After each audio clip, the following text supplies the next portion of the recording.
Before we get into this, let me just state that I have not read the Yu Yu Hakusho manga, but I have watched the anime. I've also got some recaps for the series on my channel if you'd like to check out the full original story. So, because the original adaptation is fresh in my mind, I feel like I'm at a good spot to review the live action. And yes, I will be comparing it to the anime because that's the original, and it's well loved by fans. But I will be fair and consider it as a standalone show as well. Let's start by reviewing what is, in my opinion, the most important aspect of a live action adaptation to get right. The characters. Takumi Kitamura as Yusuke Urameshi portrays his arrogant, delinquent side wonderfully well. He looks enough like him, but I think that he doesn't quite convey the caring or funny side of Yusuke as much as I would have liked. Though that may be more the fault of the script and the fact that there was no time to breathe in the show, considering they had to cram so much story in here, with only 5 episodes. Also, he seems to have trouble lighting cigarettes. Get a new lighter, bro. Shuhei Uesugi as Kuwabara, definitely butchered that name. Honestly, the best part of the show for me. He really captures the essence of the character. Goofy, caring, determined. My only gripe being that they didn't just dye his hair orange. Other than that, I have no complaints. I genuinely enjoyed every time he was on screen. Well done. Jun Shison as Kurama is just okay. He's not as cunning as his anime counterpart, but does well translating his caring side. Kanata Hongo as Hiei is just a little too gloomy for me. I know Hiei is a gloomy character, but in the anime, he at least smiles sometimes when he fights or in other situations. A character that depressing is really hampered by a lack of screen time, so there needed to be more episodes for us to sympathize with this version of Hiei, which we obviously didn't get. Sei Shiraishi as Keiko is another okay casting choice. The main problem with Keiko here is that her and Yusuke don't really have enough moments with each other. And not just the screaming matches, but also the sweet moments. Again, a lack of time hurts the character. Seeing a pattern here? Kotone Furukawa portrays Botan basically as well as you can in a live action setting. She jokes around, can get serious, can worry for Yusuke. It's just a shame she doesn't have her oar to fly around on in this. And I would have loved to have seen at least one meow face, as a little Easter egg. That's all I ask. Then, Keita Mashida as Koenma. Probably for the best they made Koenma an adult in this for practical and logistical reasons. But this version of Koenma is just far too serious for me, too much of the time. He's always going, Yusuke, do this, do that, and never really jokes around or goofs around at all. The one thing they got right is that he just stands around watching Yusuke's missions without ever doing anything himself. Just like the anime. The rest of the characters I'll comment on as we run through the review of the episodes. Beginning with episode 1. They bring back Yusuke smoking from the manga, yay! I mean, you shouldn't smoke, but it's nice to see them being faithful. We see Yusuke standing up for the weak, and the bullies are scared of him, just as it should be. Then after we get introduced to Kuwabara, he beats his ass. Hard. I like that scene. Yusuke and Keiko then have a classic little spat, and she tells him to die, just so they can have her feel bad about it later. Then Yusuke jumps in front of the truck to save this little boy, and god, do they really make his death graphic here. In this version, rather than just a distracted driver, it's a truck driver that's possessed by some insect from the demon world that causes the accident. This is important because one of the side plots in the live action is that a businessman named Sakio bought this huge hole in the ground, and spoilers, his goal is to open a pathway between the human and demon worlds.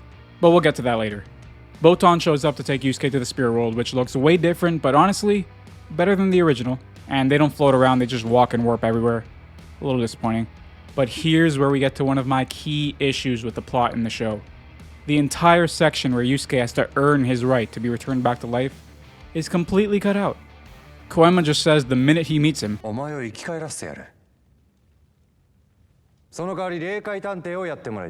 no evaluating his character, no trial, just a free pass.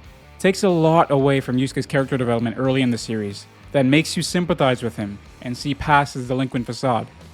Anyways, we watch Yusuke as he watches those closest to him react to his death. And as he's attempting to save Keiko from a burning house just like in the anime, he agrees to become a spirit detective, and Koenma brings him back to life. So I guess he somewhat earns his life back by saving Keiko.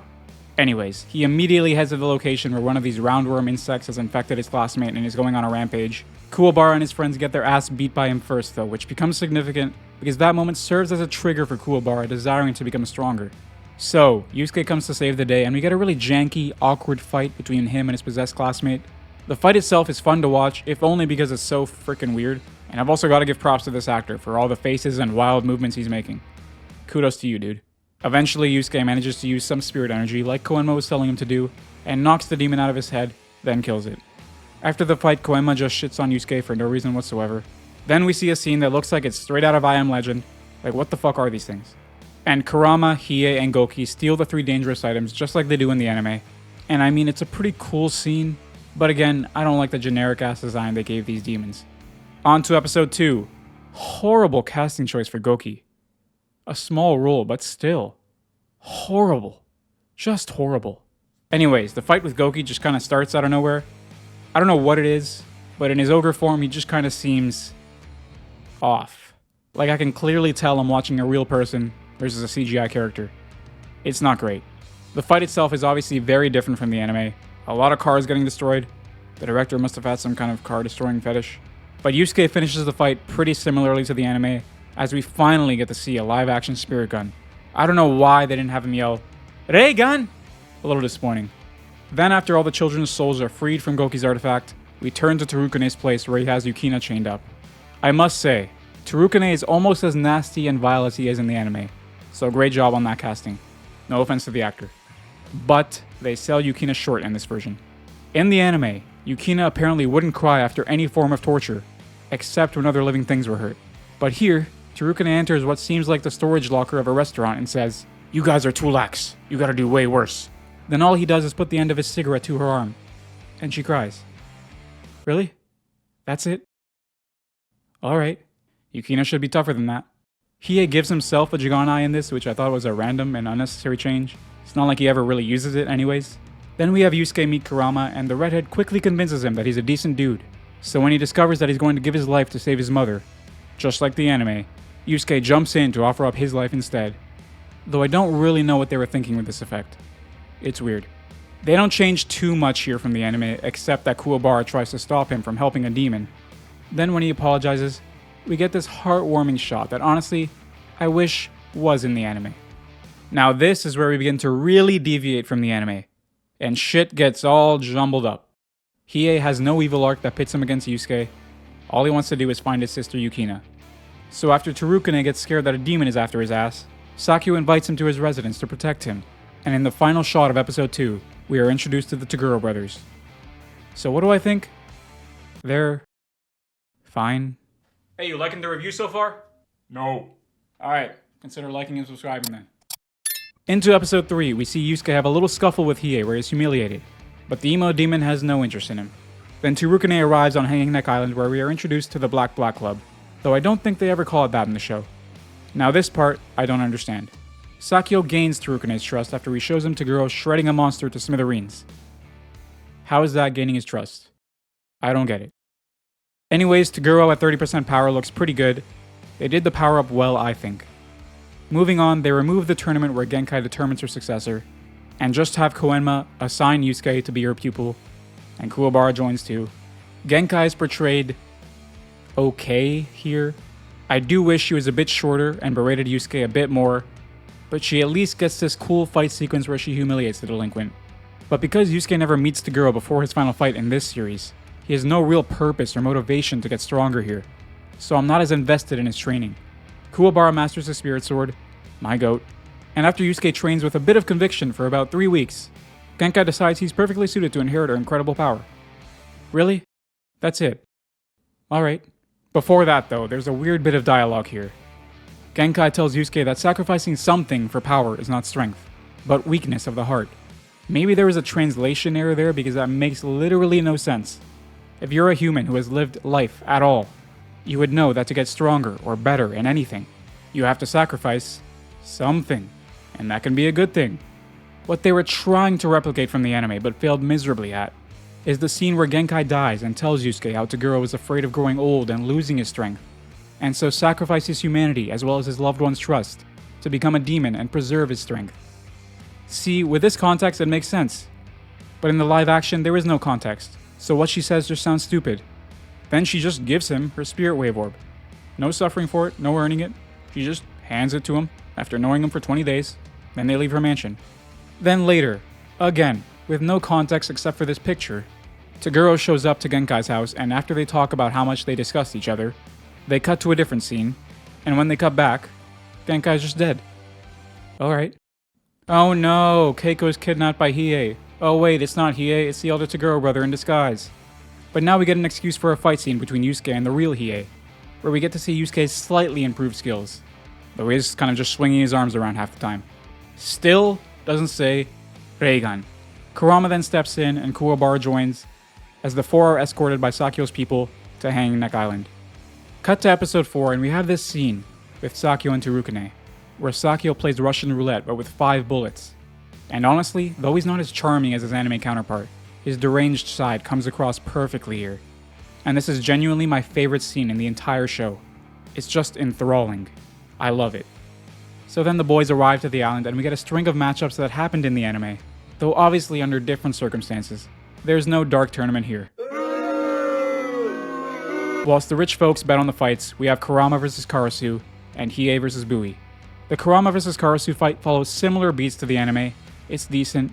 There's just this one long shot that looks a little off, similar to the Goki fight. And it looks mad goofy, but respects to them for making Yoko Kurama look exactly as he should.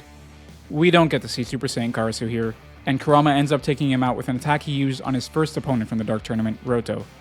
Hiei's fight against Bui. A little less bombastic than the anime. We get to see Hiei's Dragon of the Darkness flame, but he never once uses his Jigan Eye. I guess that wasn't in the budget.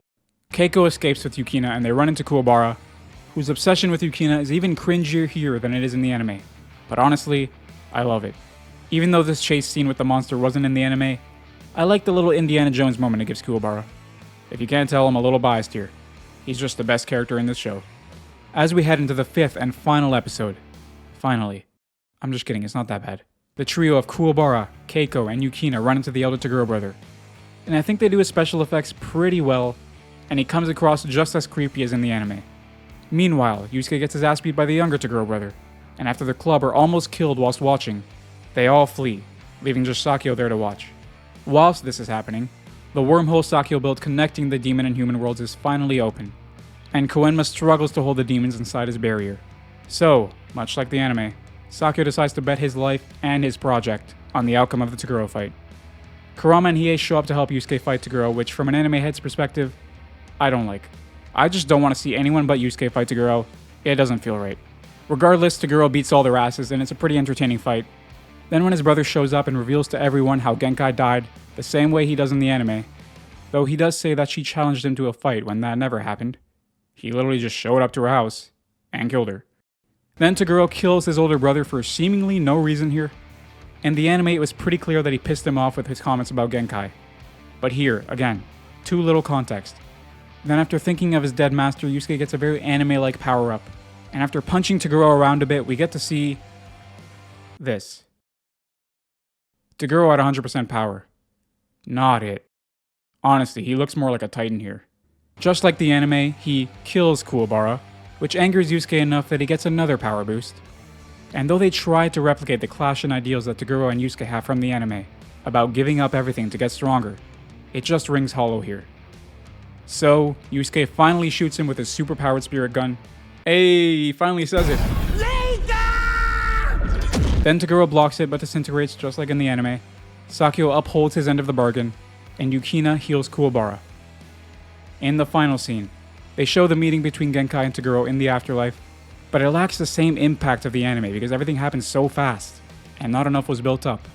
And come on, where's the Toguro smile at the end? The only thing I think is done better than the original. Genkai stays dead, just like I always thought it should be. They teased an after-credits scene of the elder Toguro brother still alive, and I almost thought they were teasing the chapter Black Saga next. Luckily, Sensui doesn't show up. He just gets his head pecked by a seagull. So that's the entire show, recapped, reviewed, whatever you want to call it. I will give it a rating here, however. 5 out of 10. An average adaptation.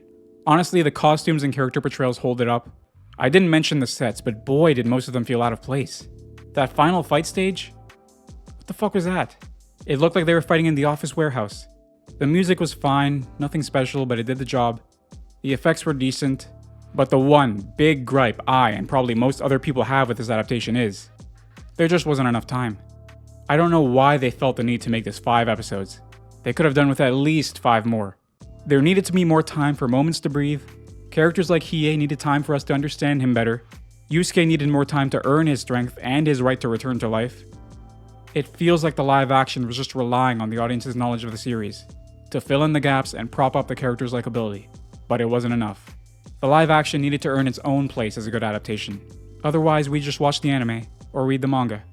I said I would be fair and judge this as a standalone show, and so I think 5 out of 10 is fair. It's not bad, it's just okay. But that's enough out of me. Let me know your thoughts down below. Let me know what you did like, what you didn't like. We can have a discussion. If you made it to this point in the video, you know what to do, man. Like and subscribe. This one took a lot out of me. With that being said, I love you all. Take it easy, and peace.